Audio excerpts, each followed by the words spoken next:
किया गया है कि देश के अंदर रहने वाला प्रत्येक वर्ग और विशेषकर ध्यान रखा गया है कि इस देश का जो गरीब है तबका है और आदिवासी समुदाय हो, एससी समुदाय हो, उनके उत्थान के लिए प्रावधान किए गए संविधान के अंदर।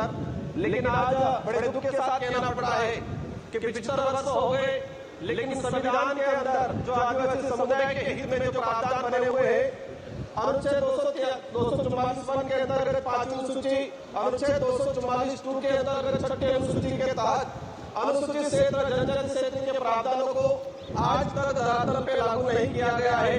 ये इससे स्पष्ट होता है कि वर्तमान या पूर्व की सरकारें जो भी रही हो, उन सरकारों को आदिवासी समुदाय के हित में और संविधान के अंदर आदिवासी के जो प्रावधान है उनके लिए क्या मानसिकता रही है। माननीय सभापति महोदय, हम लोग जब 5वीं अनुसूची और 6ठी अनुसूची के तहत हमारे विशेष अधिकार की बात करते हैं तो कई राष्ट्रीय पार्टियों के कई नेता 5वीं बात के नाम से गुमराह करते हैं आम जनता को। बड़े दुख की बात है कि 5वीं अनुसूची और 6ठी अनुसूची क्षेत्र में रहने वाली आम जनता को आज तक इनके अधिकारों के बारे में नहीं बताया गया, नहीं पता चला उनको। माननीय सभापति महोदय, आज रिजर्वेशन का निजीकरण किया जा रहा है, ये भी संविधान में करारागत है।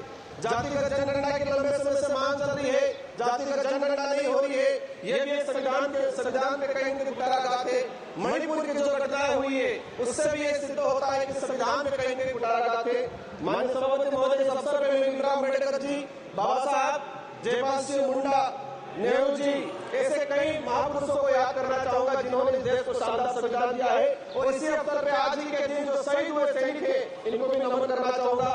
संविधान के प्रावधान के तहत पैसा एक्ट आया इस देश के अंदर, 1996 में पैसा एक्ट आया, आज 28 साल हो गए, लेकिन आज भी कई राज्यों में पैसा एक्ट के कानून नहीं बने हुए हैं। माननीय सभापति महोदय, पैसा एक्ट में प्रावधान है कि शेड्यूल एरिया के अंदर जो भी जमीन है, कोई भी उद्योगपति या कोई भी गवर्नमेंट लेती है तो उसको पैसा एक्ट की ग्राम सभा के तहत अनुमति लेना अनिवार्य है।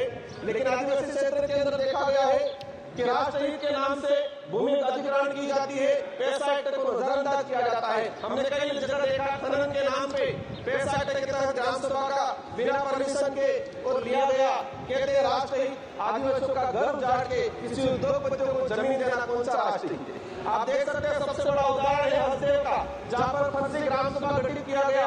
क्लियर है कि ये कहीं न कहीं पूरे संविधान की धज्जियां उड़ाने का काम किया गया है। माननीय सभापति महोदय, हम अगर देखना चाहे कि कितने जगह पैसा एक्ट की ग्राम सभा की अनुमति ली गई, पिछले 10 सालों के अंदर कितने प्रोजेक्ट ट्राइबल इलाके में लागू किए गए और कितने जगह पैसा एक्ट की ग्राम सभा ली गई है। 10 सालों का अगर डाटा निकाल के देखेंगे, दूध का दूध पानी का पानी हो जाएगा और यह स्पष्ट हो जाएगा कि वर्तमान सरकारें हो या पूर्व की सरकार हो, आदिवासी समुदाय के जो संवैधानिक अधिकार है उनके लिए कितने संवेदनशील है।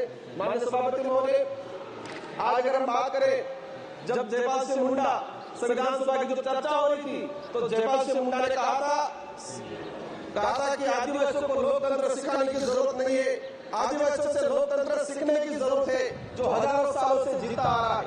और ये मानना पड़ेगा कि संविधान निर्माताओं में भी जब देखा गया कि आदिवासी समुदाय की गण व्यवस्था, गमेती पटेल मुखिया की व्यवस्था, उसी को कहीं कहीं अडोप्ट किया गया है। लेकिन आज लोकतंत्र में जिस तरह से तानाशाही हो रही है, ये कहीं न कहीं आज आम जनता, आम गरीब के लिए दिक्कत है। जल जंगल जमीन, आदिवासी जीवन का आधार है, ये बिरसा मुंडा जी और जयपाल सिंह मुंडा का कहना था। लेकिन आज उसी जल जंगल जमीन को उजाड़ा जा रहा है। माननीय सभापति महोदय, आदिवासी समुदाय को अपना अलग एक पहचान, पूर्वजों के त्याग बलिदान आधार पर आरक्षण का अधिकार मिला है। और देश की आजादी में अगर देखा जाए, सबसे अधिक अगर त्याग बलिदान दिया गया है तो आदिवासियों का त्याग बलिदान दिया गया है। लेकिन आज इसको नजरअंदाज किया जाता है। हाल राजस्थान की सरकार ने SC/ST की जमीन को गैर आदिवासियों के खरीद पर अनुमति देकर ST/ST के संवैधानिक अधिकारों पे कहीं न कहीं कुठाराघात किया है। माननीय सभापति महोदय, अनुच्छेद 243 ZC के प्रावधानों की धज्जियां उड़ाई जा रही है। आदिवासियों के संवैधानिक अधिकारों को लेकर सुप्रीम कोर्ट के कई जजमेंट आए, Samata judgment 1997, Vedanta judgment 2013, Ramareddy versus state Andhra Pradesh 1998, Kailash बनाम महाराष्ट्र सरकार 11 जनवरी 2005। लेकिन आज तक इन सुप्रीम कोर्ट, हाई कोर्ट के जो जजमेंट है वो आज तक लागू नहीं किए गए। आप अपन निकाल के देखेंगे, जितने भी जजमेंट आए ट्राइबल इलाके के हित को लेके, आज तक उनको लागू नहीं किया गया है। माननीय सभापति महोदय, हजार के बलिदान के बाद Chota Nagpur tenancy act 1908, Santal Pargana tenancy act 1949, Wilson regulation 1837, ये जो जितने भी जो एक्ट आए थे, हजारों लोगों ने अपना बलिदान दिया था, इसके बाद आए थे, लेकिन देखा गया है आजादी के बाद किसी भी एक्ट पे कोई प्रावधान नहीं किया गया है। माननीय सभापति महोदय, मैं लास्ट 30 मिनट में आपकी बात में समझ रहा हूँ, मैं अपनी बात को रखूंगा। हमारे देश की न्याय व्यवस्था की बात करें, धन्यवाद। एट्रोसिटी की जो बात करें, देश के अंदर कितने एट्रोसिटी हो रही है। सभा की कार्यवाही